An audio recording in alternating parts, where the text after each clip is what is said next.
Good morning, I'm Sunil Verma. The headlines. Prime Minister Narendra Modi to give valedictory address on second and final day of BJP National Convention today at Bharat Mandapam in New Delhi. External Affairs Minister Dr. S. Jaishankar meets his Saudi counterpart on the sidelines of Munich Security Conference. Discusses West Asia situation and India-Saudi Arabia strategic partnership. Election Commission to publish all details of donors and receivers of electoral bonds within the deadline set by Supreme Court, says CEC Rajiv Kumar. In FIH Women's Hockey Pro League, India defeats Australia 1-0 at the Birsa Munda Hockey Stadium in Rourkela. And in Bengaluru Open Tennis, Ramkumar Ramanathan-Saketh Myneni win doubles title.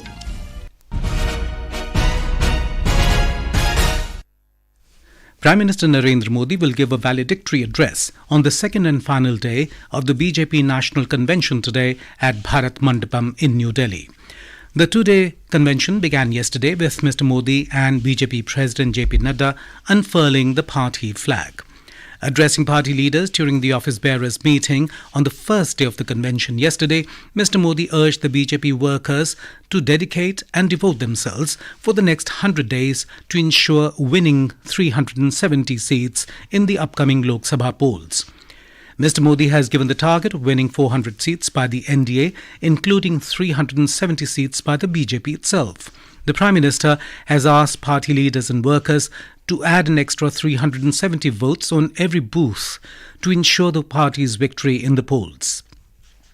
In his inaugural address, BJP National President Jagat Prakash Nadda said that the last decade under the leadership of Prime Minister Narendra Modi has been full of achievements. He said it was after 30 years that a government with an absolute majority was formed in the country in 2014 and just after 5 years in 2019 again. It was a full majority government under Mr. Modi's leadership. He said that before 2014, BJP governments were in only 5 states. The BJP president said after 2014, today there are NDA governments in 17 states and BJP governments in 12 states. 2014 से पहले हमारे सिर्फ 5 प्रदेशों में सरकारें थी और 2014 के बाद आज एनडीए की 17 प्रदेशों में सरकारें हैं और 12 प्रदेशों में विशुद्ध भारतीय जनता पार्टी की सरकार है। हम उस समय 2014 से पहले 17.5 की जनसंख्या का प्रतिनिधित्व करते थे। आज हम 58% की जनसंख्या पर प्रतिनिधित्व करते हैं। A resolution on Vikasit Bharat, Modi ki guarantee, was adopted yesterday evening.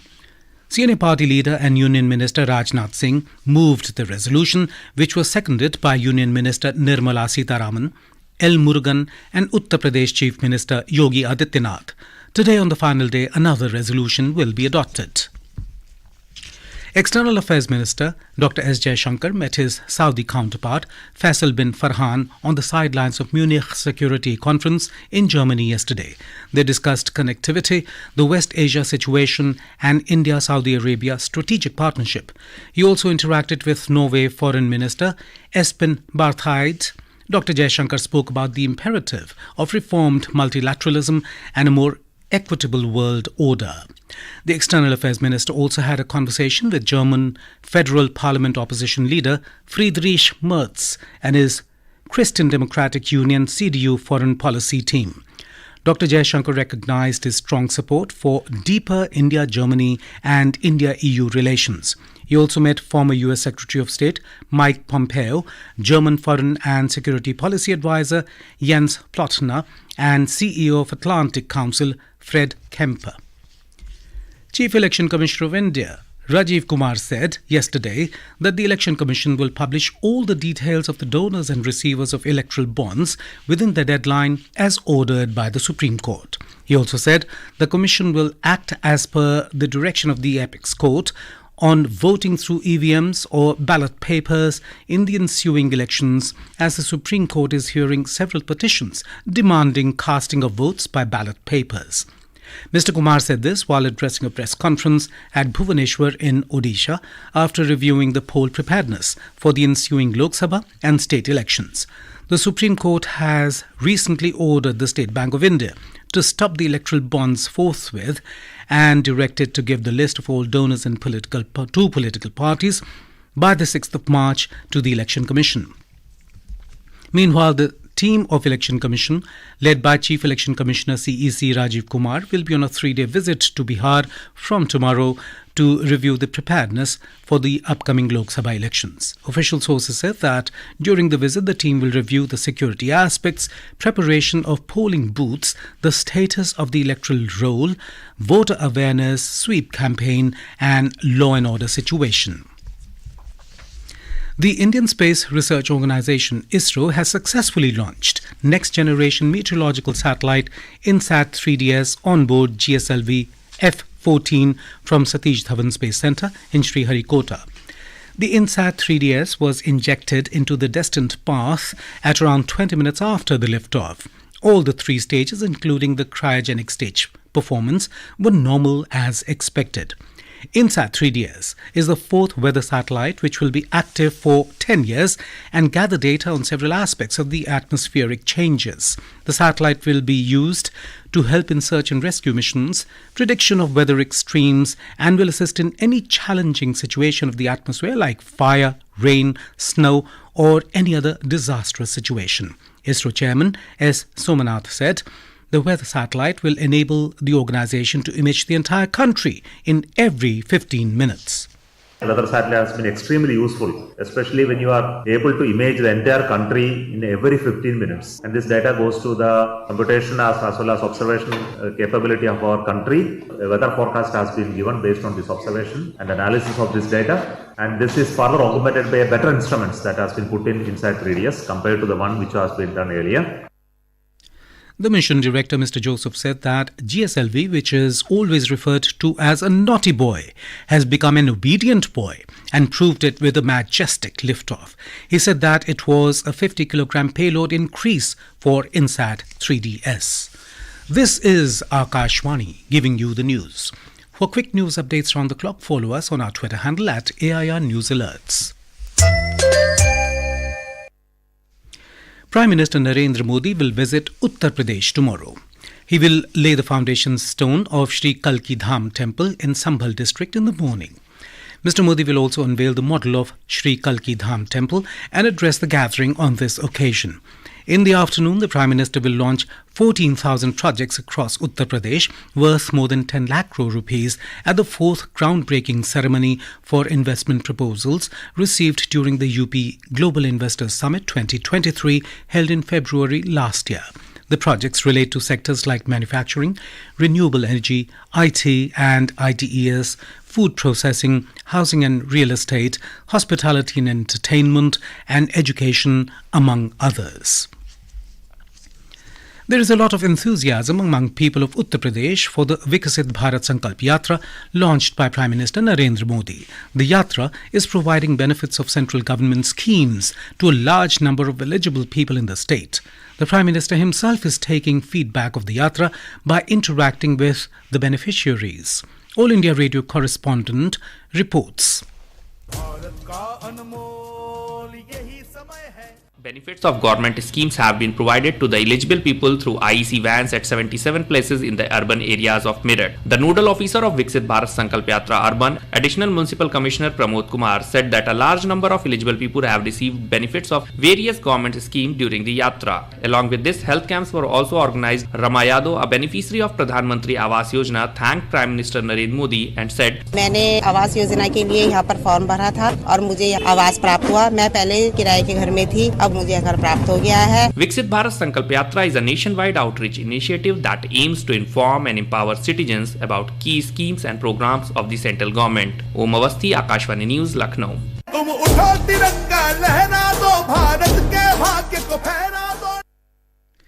The Department of Fisheries will sign a Memorandum of Understanding MOU with Open Network for Digital Commerce ONDC in the presence of Union Minister of Fisheries Purushottam Rupala tomorrow in New Delhi. The MOU aims to strengthen direct access to consumers or markets for fishermen and unlock the potential of digital commerce in the field of Indian fisheries. Prime Minister of Greece Kyriakos Mitsotakis will be on a 2-day visit to India from the 21st of this month. Senior officials and a high-powered business delegation will accompany him. Mr. Mitsotakis will be the chief guest and keynote speaker at the 9th Raisina Dialogue in New Delhi. He will also visit Mumbai before returning to Athens. The visiting dignitary will be accorded a ceremonial welcome at the forecourt of Rashtrapati Bhavan. Prime Minister Narendra Modi and Mr. Mitsotakis will hold bilateral discussions. Mr. Modi will also host a lunch banquet in honour of the Greek Prime Minister. Renowned Urdu poet Gulzar and Sanskrit scholar Jagadguru Rambhadracharya will receive the 58th Gyanpith Award. Gulzar is known for his works in Hindi cinema and is considered one of the finest Urdu poets of this era. Jagadguru Rambhadracharya is the founder and chief of Tulsi Peeth in Chitrakoot and is a renowned Hindi spiritual leader, educator and writer of more than 240 books and texts. The recipients for the award were decided by a selection committee chaired by Gyanpith awardee Pratibha Rai.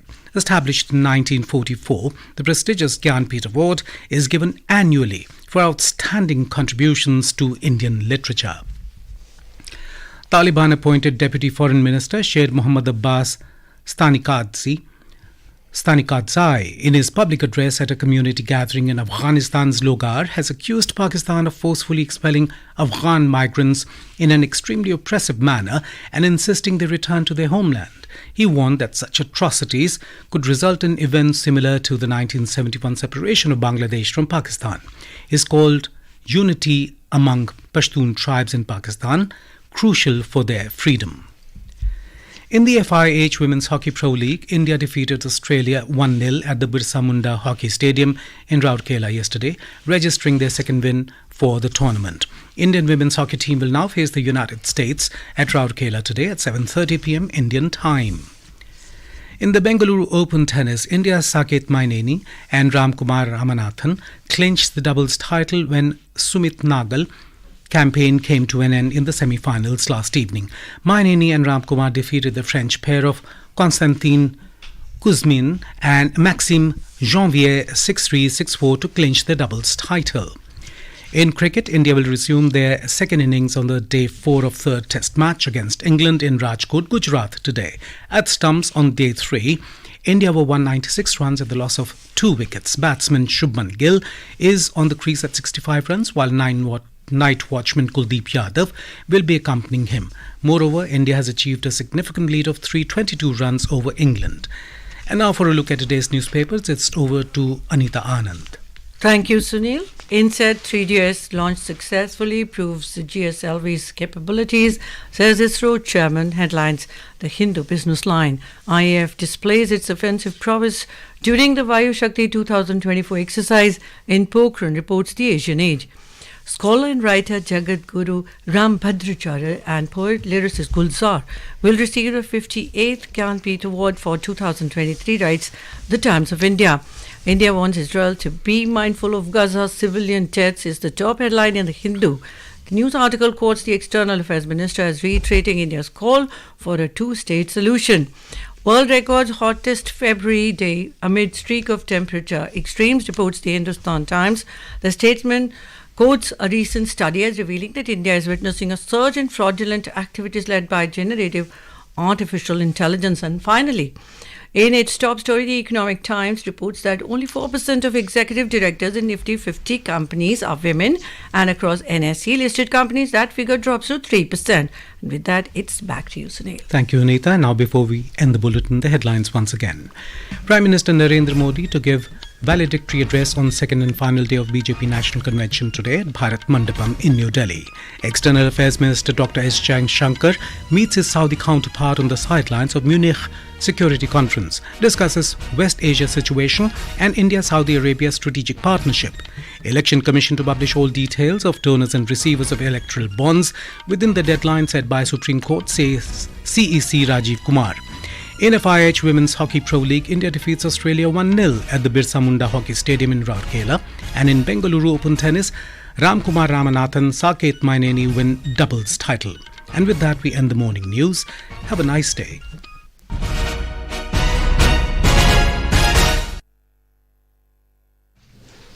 Akashvani से पेश है